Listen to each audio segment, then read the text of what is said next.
lead of them. Look on the ASA. My gosh.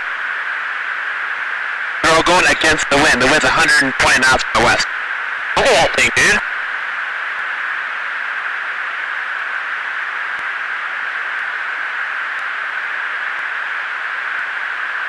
That's not our LNS though, is it? It's not. That is the LNS, dude. Well, if there's like... Look at that thing! It's rotating. What's up, humans, and welcome to a new Psicoactivo. Happy Thursday, everybody. I hope you guys are doing fantastically well. Today, I have a very special guest who I think played a key role in the 2017 up until this moment part of the whole disclosure movement. And I don't think he asked for it. It happened to him. And when I first saw him, I saw him on a documentary that is produced by Steven Spielberg. It's on Netflix. It's called Encounters. He's a naval cryptologist, I do believe, and he was part of the GIMBAL video. And he's here to talk to us about that, but also about the phenomenon in general, because I think he has very interesting ideas. And I just want you guys to welcome Mr. Matthew Roberts to the show. Welcome, Matthew. How you doing? Welcome to the show. Good. Thank you for having me. It's great to be here. Yeah, man. So just to start though, because when I first heard you talking about the gimbal video, I just want for you to tell the people what that whole experience was like. Where were you? What were you doing? What did you feel when you saw the gimbal video? Were you with the person that was talking on the video, or can you walk us through that, please? Yeah. So, I was on the Theodore Roosevelt, which is where that footage came from. I was stationed on there. We were doing our workups right before deployment, which included, everyone. The whole strike group goes out. We bring the air wing with us. We do air exercises. And we just do these workups as though we're deployed, and we get graded on that, on how well we do that. And so I was there, doing my part. I was a cryptologist, so I worked in kind of in a skiff on the ship, and so that was my job. And so we had finished the workup cycle. The workup cycle was a little bit strange for several reasons, but so at the end of it, right, we had finished everything. We had finished the air defense exercise. It came across my screen, 8FX, FinX, whatever. So we were done. Right. And I go down to my rack and I hear like they're launching the alert. Right. And I'm like, what? I thought the air defense exercise was finished. Like, why are we launching an alert right now? And that just means we launch a jet, right, to go up and maybe take a look at something. Right. And this happened several consecutive nights in a row. And anyway, so I'm sitting in my space, and one of my buddies comes in who works kind of more closely with the air wing, and he says, "Hey, check this out," right? And he pulls this up on my computer, and we just start, we all kind of gather around in my shop, and we're watching this footage of the gimbal, right? And so these are, and the people you hear on that are pilots talking. Okay. And I had no contact with pilots. That was not a part of my job, but he was more closely linked with that. So he heard about this and then decided to come into my shop and show us, right? So that was how I first came across the footage. But then, subsequently on deployment, I found myself like just pulling up this footage and watching it over and over again, like obsessively. I would watch footage. It wasn't only the gimbal footage, it was the go fast. And there were other videos as well, that the public has not seen. Anyway, so I sat there just kind of watching these videos, obsessing over them, and I felt very somehow emotional about it. I didn't really understand the kind of emotional connection I was feeling. And, you know, so as this experience went on, with the workups, right? I was on the ship for the workups. I was going to a meeting one day. It was like a debrief of some kind, and so I'm walking into another skiff on the ship, and there were two pilots in there, and they were saying, "Oh, did you see that UFO stuff? It's pretty weird, you know?" And I just immediately I put my head to the ground, and I did not want to engage with that conversation. I wanted to get out of there, right? Because it was something that I had this kind of just really emotional reaction to it. I had this feeling that washed over me that was very kind of disturbing, that they were there for me, and that someone was going to find out, and that would be bad for me. So I was just really and I thought at the time, this is just complete nonsense, right? There's nothing. Why am I feeling this way? And it made no sense to me at the time, but of course later it did. After that, I transferred to the Office of Naval Intelligence shore duty station, where I was going to be doing the work of an analyst. So that's when, you know, the stuff in the rest of my book starts, where I have like these follow-on personal experiences with the phenomenon. Yeah. The book is called Initiated, I think. Yes. Is it? Yeah. And yeah, I wanted to ask you about this because also Kevin Day, who is part of the TikTok event, also had personal experiences with the phenomenon, and he was also in contact with a lot of this material. And Right. I wanted to ask you, do you think that may have triggered your intuition or your um, sensitivity towards the phenomenon because of how obsessively you saw it? Because it kind of feels like it may have. Yeah, I think you're right on there. I think that's exactly what it did.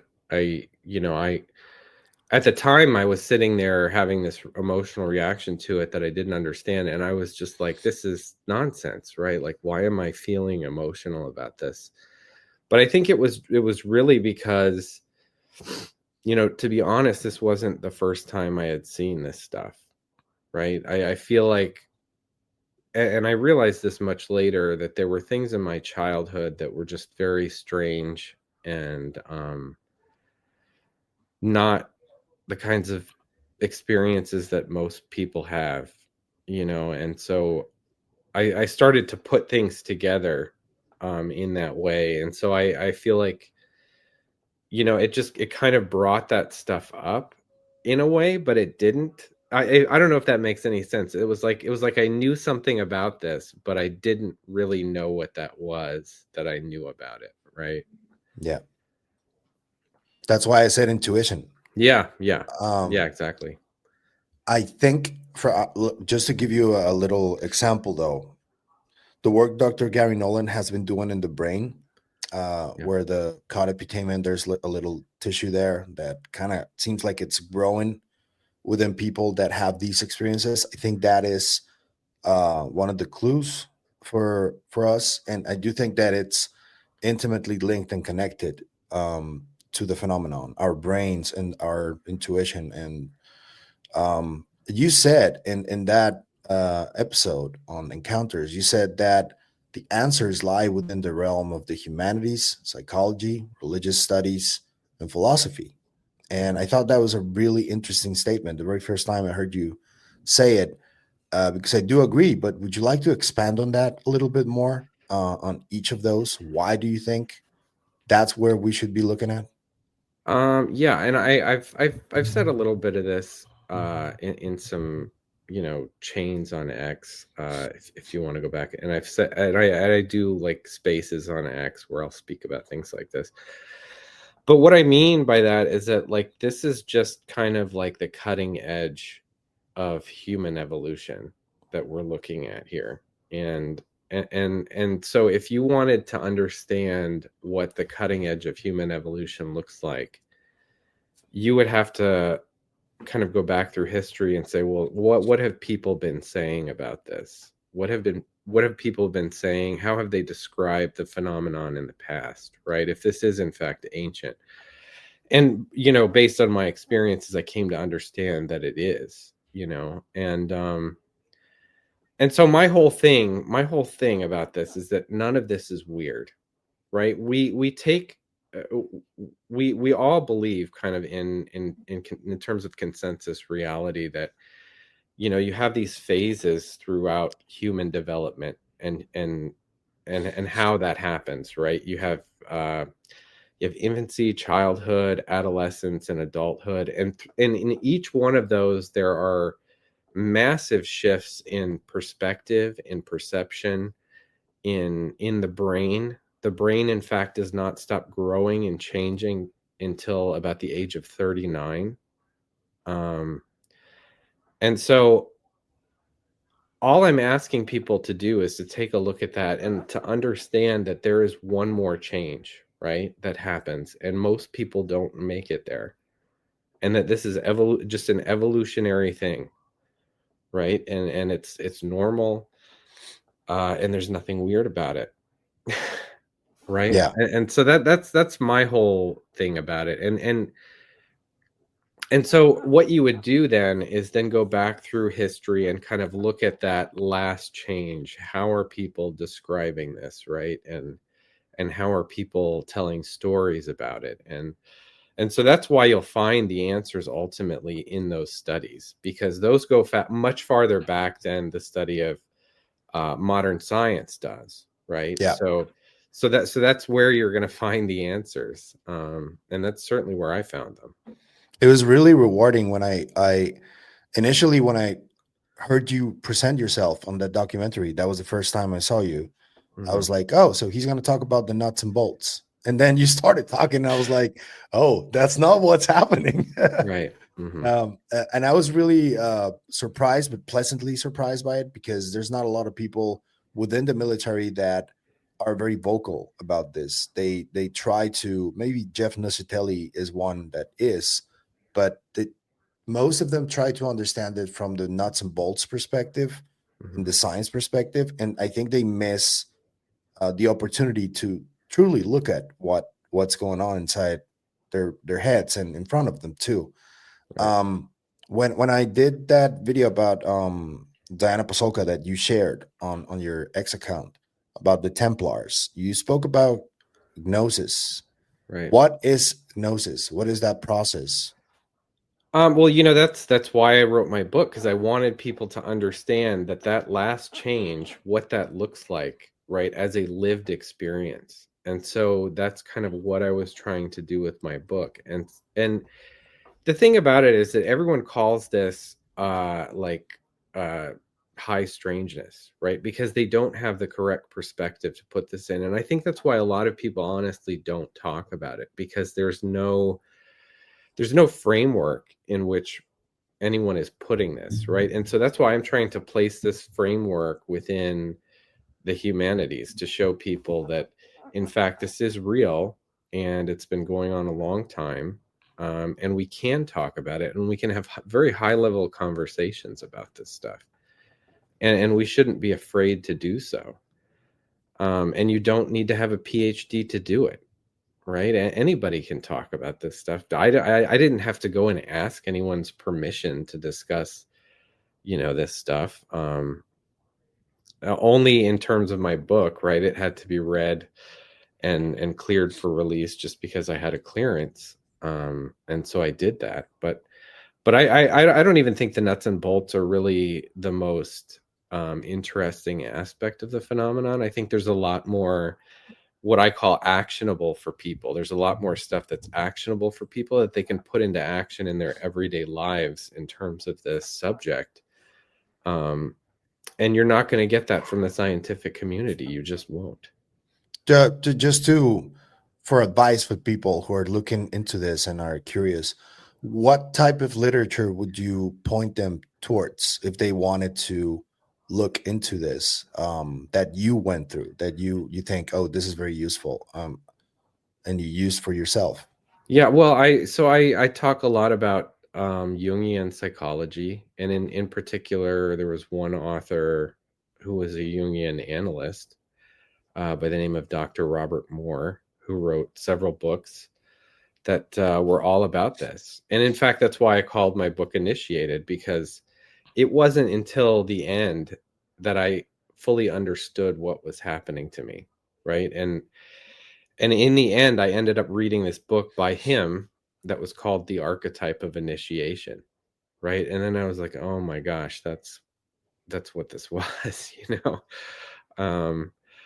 So there's Dr. Robert Moore. I love his writing. I also love, ancient philosophers. I like Plato. Plato Yeah, wrote all about this stuff, he's right? one of the best. Yeah, that's why, he still survives today. I mean, I think a lot of people who read this stuff, they'll read it and take it at face value, right? The whole allegory of the cave, they don't really know what it means, right? But he's just describing this last change that the brain goes through before it kind of solidifies around the age of 39. And so there's nothing weird about that. And I don't know. I feel like it is kind of a beautiful experience if you can look back on it. At the time, it was, of course, horrifying and terrifying and very uncomfortable. But I think in the end, I would do it all over again in a heartbeat. Yeah, Thank God for it. I mean, I would compare that to if I extrapolate it to my own experiences, I would compare that to the multiple ego deaths that I went through when I Yeah. was exploring the psychedelic realm. And it's funny you say 39. I'm 39 right now, so it's Yeah. kind of funny you say that. And I do feel like there's a lot of stuff that I've learned from my 30th to 39 that, had I been in contact with a lot of that information before, I probably wouldn't have understood it as much as I am understanding it right now, because I grew up with from a Catholic household, but and in a secular ideology, sort of, and I was an atheist for a long time. And after I had a near death experience, I kind of changed my brain, and now I think I'm an agnostic. I don't know if there's such a thing as a God, but I do believe like there's something uh similar to the force, like what it's like.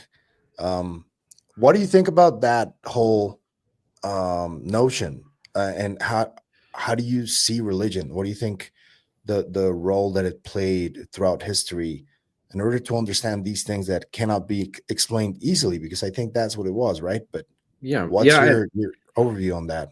I think that a lot of these stories were told because they have like multi-level truths, right? You can take them at face value and kind of learn something from it. But if you're someone who's actually had experiences, you can take that at a different level, right? And you can also learn from it. And so that's why people wrote these stories, and that's in fact what I believe religion is, right? A lot of it is all about this gnosis, and I'm not talking about just Christianity or the Abrahamic religions. I'm talking about dead religions. Certainly in ancient Egypt, they were practicing this kind of thing. In Greece, they were practicing it. The Sumerians. I mean, one of the authors that I bring up in my book is Joseph Campbell. So it's good that you talked about Star Wars and kind of compared it to the Force, right? Because his whole deal was that he took all of these mythologies from around the world in terms of religion and storytelling, and he said there are themes here, in some of these people did not have contact with one another. Like in the Americas, there was no contact, and yet you have similar stories and similar themes. And so what is that all about? Right? I mean, that's kind of the question that you then need to ask yourself. That you may hate religion, you may be an atheist, but at the same time, you can't deny that these people who had no contact with each other are describing the same things. And so what are they describing?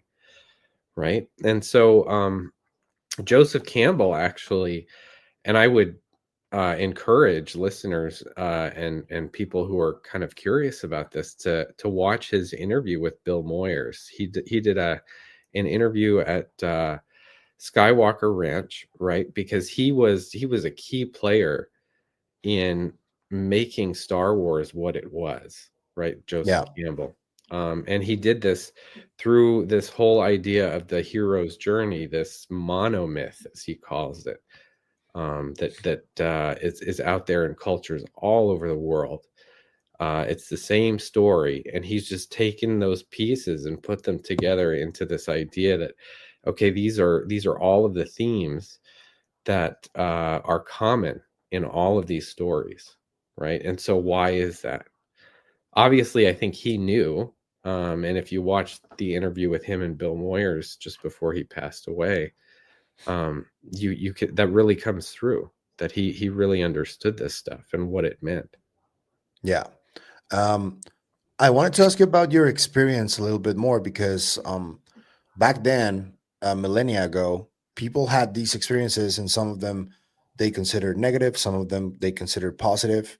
That based on that, they deemed that either they saw angels or demons, right? But it's basically similar to what's going on right now, but they have a different definition. Was your experience positive or negative, or experiences in this contact experience that you had? Right. So that's kind of the difficult thing, right? Is that people do have these different perspectives as to what is happening to them, and as I say, it certainly was uncomfortable, right? But Yeah. being from my background in intelligence, the fact that I was in the service, uh, I've been in uncomfortable situations, right? And so when I'm in that, I don't think of, oh my God, this is bad, right? Okay. I don't have that kind of reaction that people normally have. My thought is, what's going on? How do I get through this? Right. And so you go to a different place in the mind. A lot of people will panic and just, this is bad, and I'll keep that label on it, and I won't try to figure anything out. Which all of this goes much deeper in terms of psychology. I don't know how deep in the weeds you want to go. Did you But feel? Did you feel adrenaline? I wouldn't say, yeah, I mean, there were times when there were things that would happen that just terrified me, right? I Okay. mean, I would wake up, I had constant nightmares during this time. I would wake up in the middle of the night and look back, get up and turn on my light, and I would see just this outline of my body on the bed in sweat, right? And I am just dripping sweat because I just had the worst nightmare ever, Mhm. And it was almost like I would be trying to wake up during these nightmares, and I would even start lifting my head, and it was just like something was just pushing me right back into it, without skipping a beat. So it was certainly frightening. I had non-human entities in my room at night. It's something that I'm not ashamed to talk about or say. Yeah. You can look at my background. I'm completely sane. I'm not delusional, right? I had a top secret security clearance for 16 years. So people can say what they will. I'm quite sane, Yeah. Yeah. and grounded. You Um, sound. Yeah. yeah. And so, I speak about these things very frankly, and because I know others are experiencing the same. Yeah. Um, and so back to what you were asking, like, and so it becomes a matter of psychologically, where is your go-to, right? Because some people will panic and go to that place. This is evil. Others, you know, who have maybe been in hairy situations and experienced a lot of trauma before, may go somewhere different, right? They may go to, oh, okay, this is trauma, and I'm going to deal with this as I deal with trauma. I'm just going to kind of integrate it and move on and get through it, right? And so those are two different psychological places to come at this.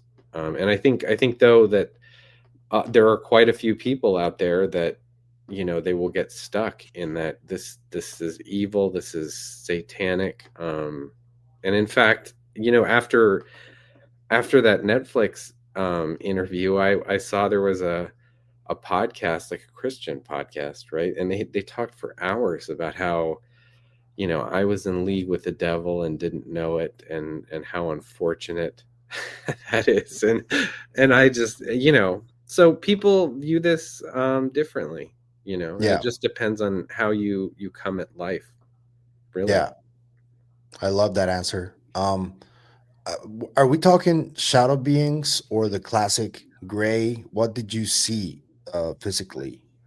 You know, I didn't see anything that I would describe as a gray so Okay. much. I saw shadow people for sure. Yeah. And that was something that I took me kind of back to childhood, is that constantly my brothers and I, when we were little, we would see like just something out of the corner of our eye, and we'd be like, did you see that? You know, yeah, I saw that. And we'd go and try to figure out if it was one of our parents, and like there's nobody in the back of the house, so it was no one, you know, but we all saw something. And so I, you know, yeah, I would wake up to, you know, a shadow person standing over me, or I saw an entity with blue skin. I saw another one with kind of whitish colored skin. And then I saw this little man that I can only describe as a yard gnome, because it's kind of what he looked like. That was one of the entities that I saw. You know, and so I saw a lot of different things. But you know, there was one thread that I realized through these experiences. I would see them wearing goggles. They had these glasses they were very large, right? And Yeah. black. And I could see that they were goggles, right? I don't know, and it must have been, I don't know if it's some kind of technology or what it enables them to see. I have no idea, but they all had them on. So I don't Okay. know what that was, but it was That's something. interesting. Wow, goggles. Do you have you looked into the whole idea of future humans, the Michael Masters hypothesis and all that? Yeah. What is your take on that? Because when you talked about them having some sort of technology and different shapes and different forms, I think about the work that Dr. Masters did, because he also talks about the wide variety of things that people see. Have you looked into that at all? I'm aware of the theory. And I don't know. I kind of take issue with it a little bit, I'll Yeah. say. And I'll tell you why. Because I feel like there really is no such thing as time, right? I Mhm. mean, so we're doing this interview around noon, you know, and what time is it on Mars right now? You know, Yeah. what time is it on the sun? What time is it in the next solar system? You know what I mean? And so if you talk about time travel, what does that even really mean? I mean, I kind of feel like the only moment that exists is now, right? Yeah. And once that's gone, it's gone. Um, and so I don't know. I don't really ascribe to the future humans, because I think this is an evolutionary thing. I think this is all about evolution, and I think that it's driving our evolution, both psychologically and physically. Okay. And so that's why I feel like you see the same kinds of entities, right? You see 2 arms, 2 legs, a torso, and a head, because that's kind of just the universal form. And I feel like the closer you get to Gnosis, the more you kind of resemble that. And I think that that's just kind of the natural progression of things. Okay. If that makes any sense. Yeah. What do you think about the whole? Because, for example, Jason Sands talks about this blue-skinned being as well that he encountered. But there's also a lot of within the UFO community and UFO attainment world. There's a lot of talk about like different races and uh, the Galactic Federation and all that stuff. What is your take on that? Do you think that's just uh, it could be misinformation, or do you think people are actually talking to Pleiadians and all that stuff? I think that I think that a lot of that is probably mis and disinformation, to be honest. I don't know. I mean, I honestly, so the whole Galactic Federation thing has not ever been a part of my experiences, Yeah. and so I'm not sure what to make of that. But I clearly there are different races, right? But I think that there, behind it all, there is this idea of Gnosis, and so on that level, you're all the same, right? And so there's no, you might be 3 feet tall, but you're no different than someone that's 9 feet tall, right? If you've both attained Gnosis, right? And so I feel like this idea that there's some kind of war going on is in space, and different races with different ideologies, I think is just a little bit nonsensical. I think because as I said, on the level of Gnosis, if you know, right? Yeah. And in order to have craft and the technology that they do, they would have attained Gnosis. And so I don't see it as a kind of plausible theory that there are different races with different um right, kind of different notions or different uh plans for us. I think it's all the same.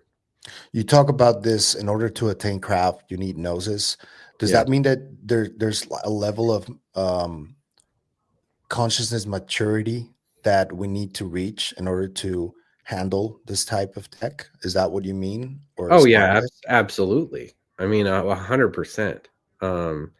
Because I think now, as it stands, the way it is, you're gonna always, if you attain this technology and you don't have the wherewithal to be able to be responsible for it. I mean, as you go step up the technological ladder in terms of your abilities, and if you don't have the mind to be able to check and say, we will not destroy ourselves with this technology, we'll use it for the greater good, right?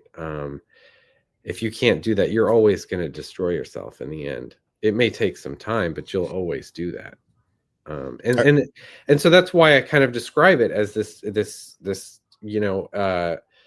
as kind of the movement from infancy to childhood to adolescence to adulthood to then something beyond that, right? Which is much more mature. yeah. And that's why I describe it that way, because you have at that last level, you resemble them more than you do other humans, um, in terms of your level of maturity. Do you think are you part of the Age of Disclosure documentary? No, I No, had no part in that whatsoever. because But there's my in old boss is on there, Jay Stratton. So okay. yeah. Because initially, I thought that they were like in the first trailer, they talked about this arms race, right, between China, Russia, and the US. And I thought mistakenly, to their credit, I thought that they were only going to talk about this threat narrative that is always discussed. But yesterday, they dropped a teaser where they talk about this very notion of humans not being involved enough to deal with advanced technology. And I thought that it was an interesting one to ponder. What do you think the impact will be of this film? And what do you think overall about the film? Well, I haven't seen it yet, but what I have seen of it, the small clips that are out there online, I think it looks fantastic. I mean, I feel like that these people are serious people, and they're telling you this is real and that this exists, and that we need to take it seriously. And we do, right? It's no different than the public being aware that we have nuclear weapons, right? In that you want to elect the most responsible people who are going to shepherd that technology responsibly and not just use it willy-nilly, right? And so the same goes with this technology that's developed from reverse engineering the phenomenon. Who do you want to own that? And how do you use that responsibly? That is very much a conversation that needs to be had, because it concerns all of us ultimately, right? Because How, if you're in a race with China, Russia, all these other countries, as a voter, as a well-informed voter, you need to understand that, and you need to understand that uh, either we need to get it first, or or or things could get very bad. how do you think? Because you mentioned Jay Stratton and the those books about him, Skinwalkers at the Pentagon, and all the stuff that he went through, the Skinwalker Ranch stuff. How do you feel about that, though? The whole paranormal aspect of it, because you also talk about seeing different things. Do you think that perhaps I don't know if you're familiar with the concept from John Keel that talks about the super spectrum, where he mentions that there is a lot of stuff out there, but we can't really see it unless we have had some type of contact, and some of us are equipped to see it, like you are, for example. Um, how do you feel about that? Do you think that's something that Jay went through as well? And what are those things? How would you describe them?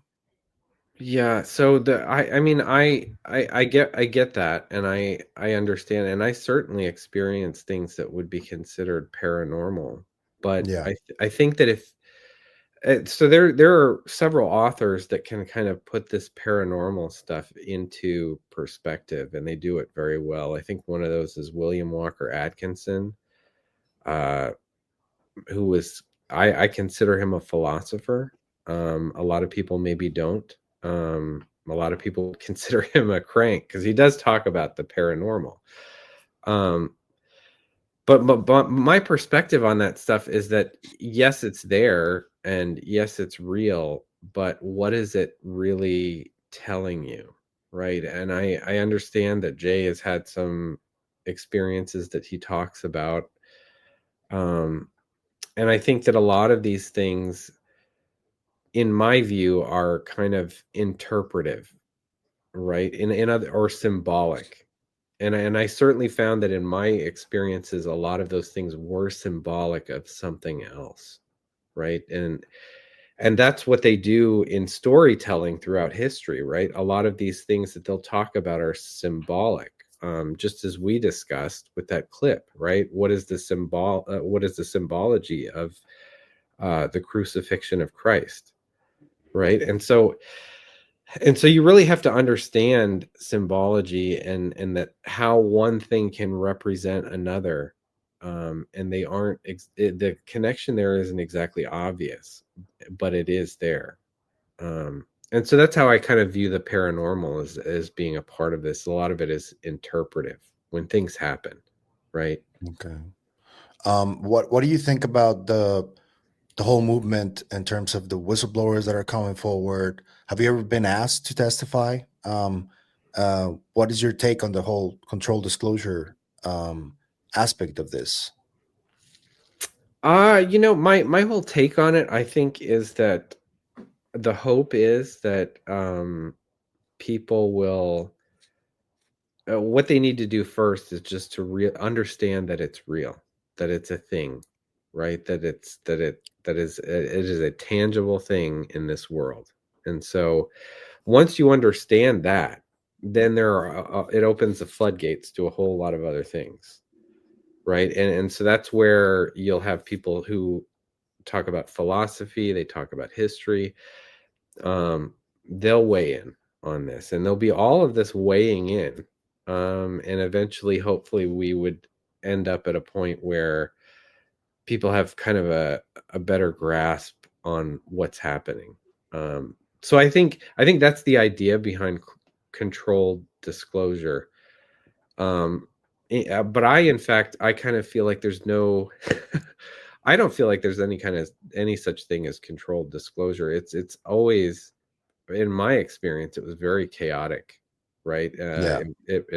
It just turned my life upside down, and in the best way. And so, you can say just controlled disclosure all day long, but I don't see how that's a thing, especially for people who are close to or capable of going through this gnosis, right? For them, it's going to be especially chaotic no matter what you do. Once Yeah. they realize, hey, this is real, then they start to think, and that's when the whole thing comes out, right? Yeah. And it's always you get violently thrusted into it, and there's no there's no way to control everything that's happening fast like that. Yeah, and Just assimilate it, you know. I will say too that I may not completely agree with the conclusions that these other whistleblowers have reached in terms of what this is and what it's doing, but at the end of the day, my hat's off to them, right? If you're brave enough to step forward and say, hey, this is happening, this happened to me, then I will give you that, right? And I have respect for that all day long. Yeah. And so my hat's off to these whistleblowers like Matthew Brown, Jeff, all of them.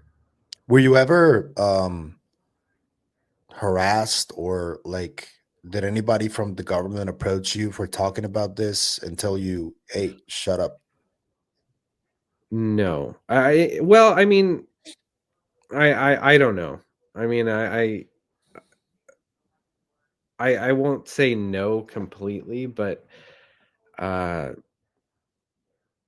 there were people who warned me not to, and I don't know that it was necessarily a warning in that they were trying to encourage me not to because they wanted to keep it a secret so much as they didn't want me to do it because they thought they thought I'd be out there talking about this, and that it would all just be nonsense and people would just think I'm crazy, right? And I think Yeah. that ultimately was their concern, that they didn't want me to go through that.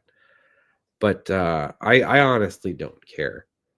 I just don't. And to that, I do want to point out something that I thought was interesting and important to point out here, because you gave up on, I think, you resigned about a few years before you retired. You were supposed to retire, and you gave up on a pension to talk about this freely. What was that decision like for you? Was it easy? Do you have any problems with your family because of that decision? What was it like? Yeah, I mean, honestly,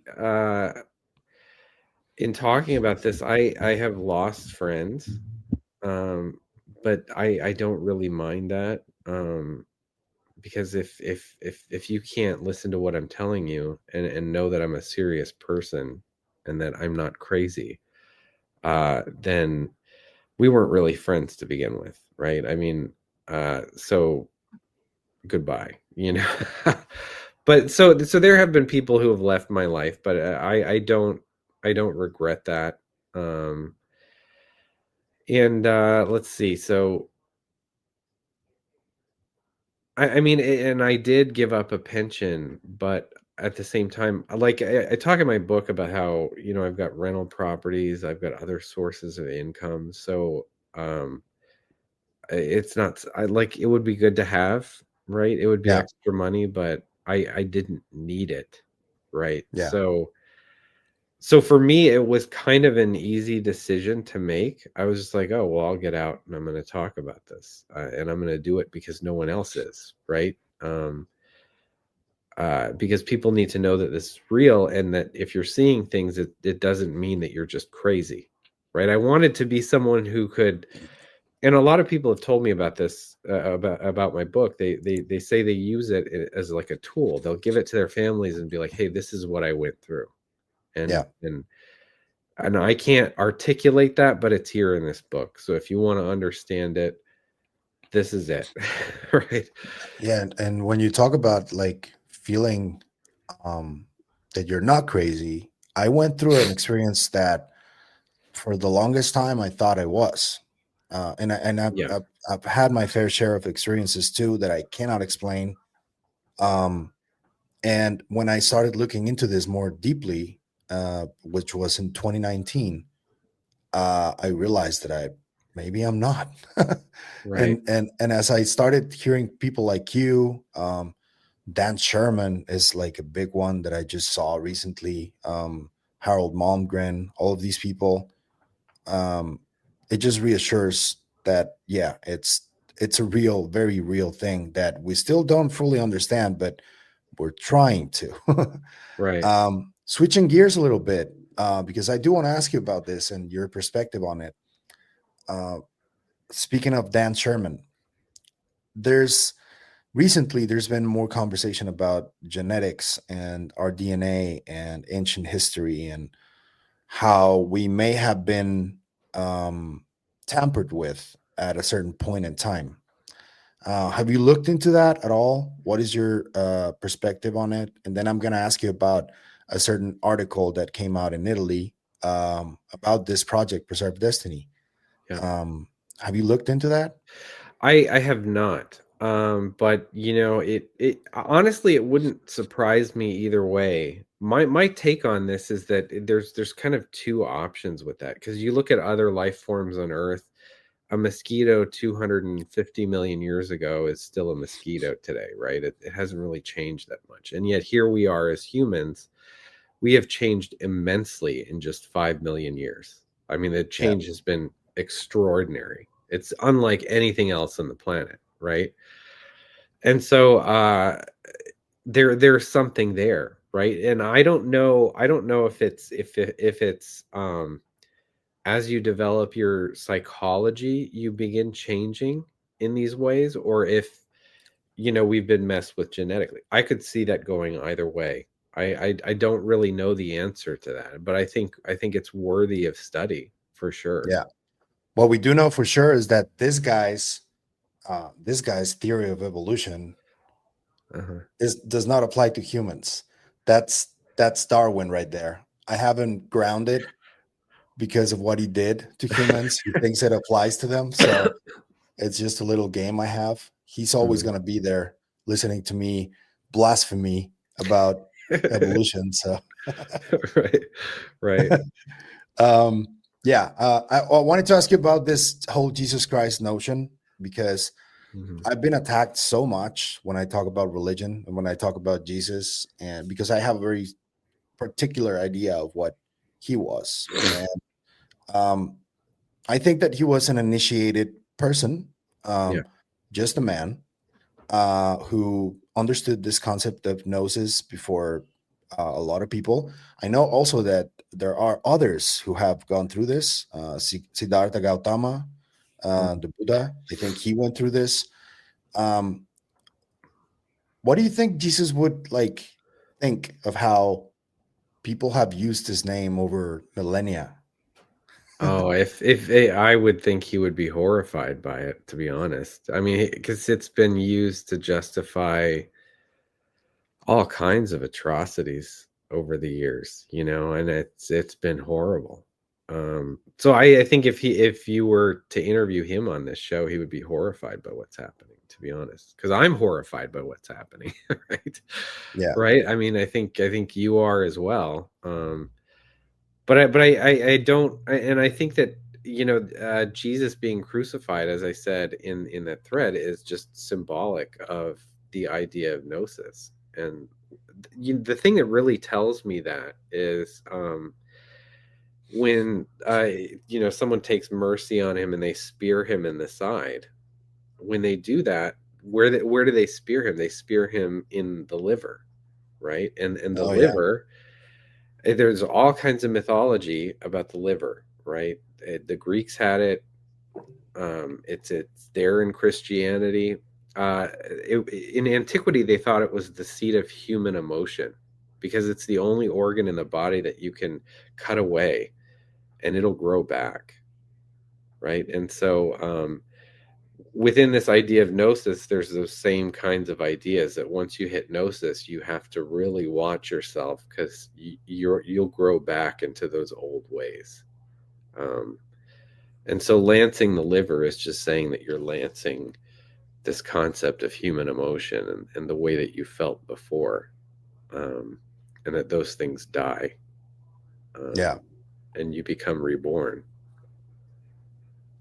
And it's also the constant struggle against the ego. I think there's a symbology there, that we cannot kill it, but we can constantly vanquish it throughout our lives. And I think that's very powerful too.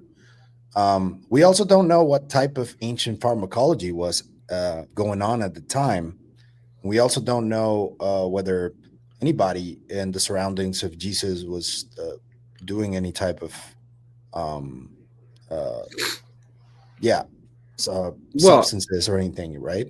Well, I would say, I would argue that they were, and that was a part of what the Eucharist was. The body and the blood of Christ. I think that there was something in that, right? You had early Christian monks that were dying of ergotism, right? Meaning that they were chronically using ergot, which is a psychedelic. It's where LSD comes from, basically. And so I mean, do the math. It's all it's all there. I mean, and I think that this is not anything new. Ancient cultures did this, whether it was mushrooms or ergot or some other substance. There was definitely substances used. But I think that the Christian church kind of stamped that out. And they did so during like the Inquisition and the Reformation and the Counter Reformation, in that they would go into villages and they would kill women who kind of knew the recipe for ergot, and that recipe was passed down through women. So it was the daughter who would know it too, and so not only would they kill the women, but they'd kill her daughters as well. And they would associate it with witchcraft and heresy and all kinds of things. So they wiped that out of Christianity in doing that. Yeah, and Dean Radin spoke about this a few years ago, that they did a study on the genetics of people, and it's localized and it goes back to the Holy Inquisition, where they basically erased the psi gene from a large portion of the population because of the Inquisition. Because they didn't understand what it was really. It was the next stage in human evolution, I think. Right. And people want to say that, well, that's weird. There's no such thing as magic, but people have been talking about mysticism and magic for a very long time. And it's just not what people think it is, right? It's been sensationalized, right? Yeah, right. It's not that I have some kind of magic wand. This isn't Harry Potter, right? No. I mean, no. It's a biological process, I think. Yeah, right. And I don't think there's anything weird about that. Like, but the thing about this gnosis too, though, is that I could see how it would be scary to people, right? Because I can't tell you how many times I've told somebody something, right? And then they'll be, oh, that's not what's going to happen. Then they'd poo-poo me and blow me off. And then that thing happens, right? And then they're like, how did you know that was going to happen, and they think it's because I'm it's magic or something like that. I was actually asked at one point by someone very seriously. He sat me down and asked me, "Are you human?" And I said, "Yes, of course I am." Right? And it was just like, well, how do you know the things that you know? And it's because of Gnosis. You know how the universe functions and works. And if you know it on that level, you'll know a lot of things that other people don't know. It doesn't mean that you're a mystic or you're magical. It just means that you know more than they do, right? It's kind of like the difference between like uh, an adult and a child, right? A child has all this chocolate all over their face, and the adult says, "Oh, have you been in the chocolate?" And the kid's like, "No." And it's like, "I know you're lying to me, and you must be some kind of magician." You know what I mean? Yeah. It's not that at all. It's just something that is obvious to someone who's been through Gnosis, but not necessarily obvious to the general public, right? Yeah, and out of the times that I spoke to the mushroom, there was this one time where it showed me how it could work. That when we're born, we're sort of connected to Mhm. the universe through the earth, right? And then as we grow up and as we forget about many things, we disconnect ourselves. And this gnosis process, I think, it reconnects you. And Yeah. you can get disconnected easily, but you now have like the perception and the notion that you can be connected if you Right. choose to. And that's the way I saw it when I first encountered this whole notion. And um, did you have any, I guess, reservations about this whole idea of psychedelic usage? I don't know if you've ever experienced psychedelics or used psychedelics, but to me, that's one of the most important parts of what I've experienced. So I have to ask this question to people who I think are like on the track, you know? Yeah. So So I was very much I can tell you that in the beginning when I was first kind of introduced to these concepts of using psychedelics, I was very much against it, right? But there's this very specific reason that I was kind of against it in that if you there are people who take these substances just flippantly, right? Like, yeah, oh, it's Saturday, let me do some just shrooms, to right? party. Yeah. And that is not what these substances are for. That was what nearly killed me, actually. Right. Because I mean, I feel like if you take this stuff at the right time of year, even if you do so accidentally, like, oh, it's Saturday, let me do this, right? If you're doing that at the right time of year, this process is going to start, whether you're ready for it or not, you know. So watch out, right? And Yeah. and that's one of the reasons why I'm against it. Another reason why I was against it is because I could very clearly see how they use these substances in antiquity, right? In terms of uh, these mystery schools, like the Eleusinian mysteries, right? They use this stuff as a way to kick it off, I think. And we know today that this idea of like drug induced psychosis is a real thing. Like you do Very much so. right, you do this drug, right, and it kicks off a process that you are not ready for. And but in antiquity they would kick off the process, but then they would have you had to be sponsored by someone to go through Yeah. the mysteries. And so you had someone with you all the time who had been through it before, right? And had reached gnosis at the end, so they know how to do this, right? Yeah. Whereas if you're just it's Saturday night, let me take some shrooms, good luck finding someone who can walk you through this, And you may not come back for a Right. while. Yes, it can I've seen people go into even without drugs, I've seen people go into this process and they come out of it less whole than they were before. And Yes. it is not good. Ultimately that's a failed initiation is what it is. And Yeah. you will be haunted by it for the rest of your days for sure. Yeah. It's Uh, not it's, it's pleasant.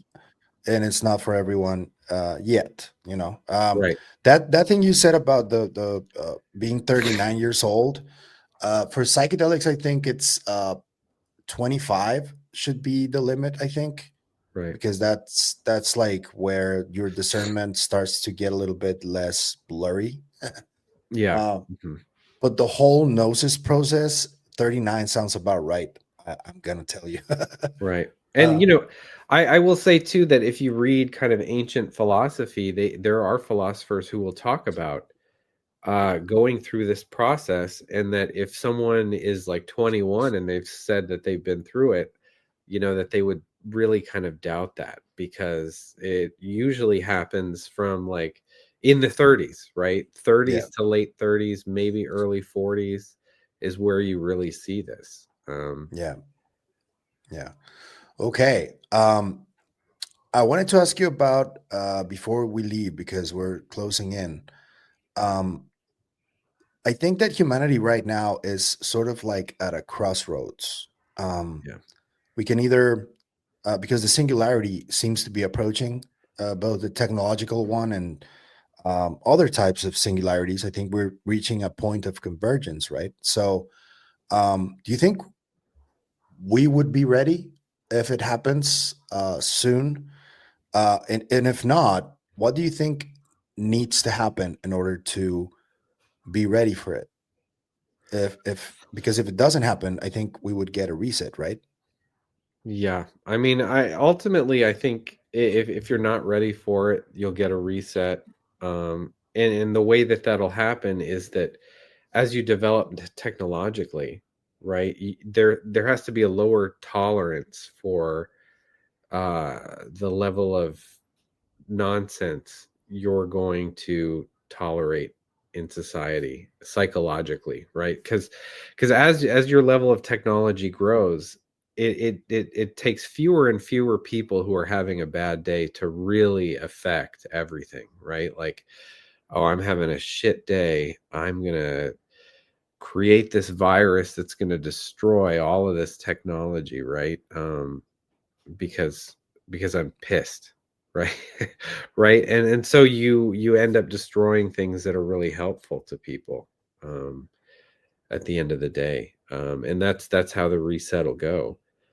If we don't kind of rein in our own psychology, and we aren't teaching psychological processes to people and how those things work and how their mind works, they won't understand it, and they're more likely to have a bad day, right? Mm, And so that's how I think this has to go, because ultimately I think a lot of this kind of AI and technology could be very helpful to us. I think it's what we have to do, right? This is what kind of tears us away from the physical world, where we then develop ourselves in another direction, as humans, right? We develop ourselves kind of through this gnosis in a very spiritual way, in a very psychological way, to be better human beings, and to be better shepherds of the world.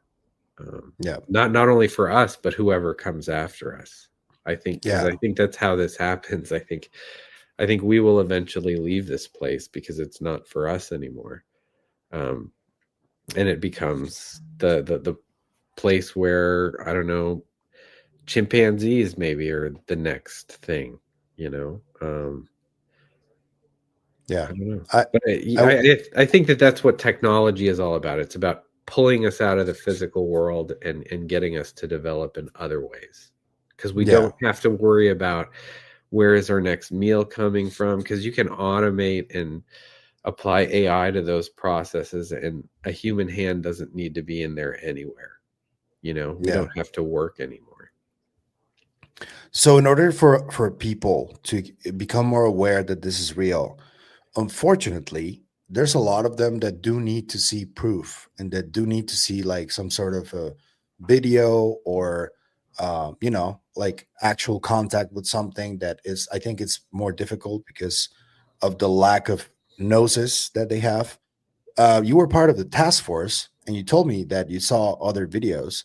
Are all of those videos that you saw? Um, from sensors, or are some of them actual close-ups that would shock people if they saw them? Yeah. Well, so I was not a part of the task force. The task force was just being stood up as I was leaving. Okay. But I certainly knew some of the folks who ended up on that. And I think that, yes, there are a lot more videos out there. There's a lot more photography out there that if the public were to see that, there'd be no question as to what it is, right? Crystal clear stuff. I saw it. I know other people saw it, right? And so it really, and when you're working within intelligence, it really doesn't matter what level you're at, right? Like a lot of people want to only talk to the people who were admirals or higher ups, but honestly, you could come across this working in intelligence at any level. And I certainly did, with the gimbal stuff, for instance.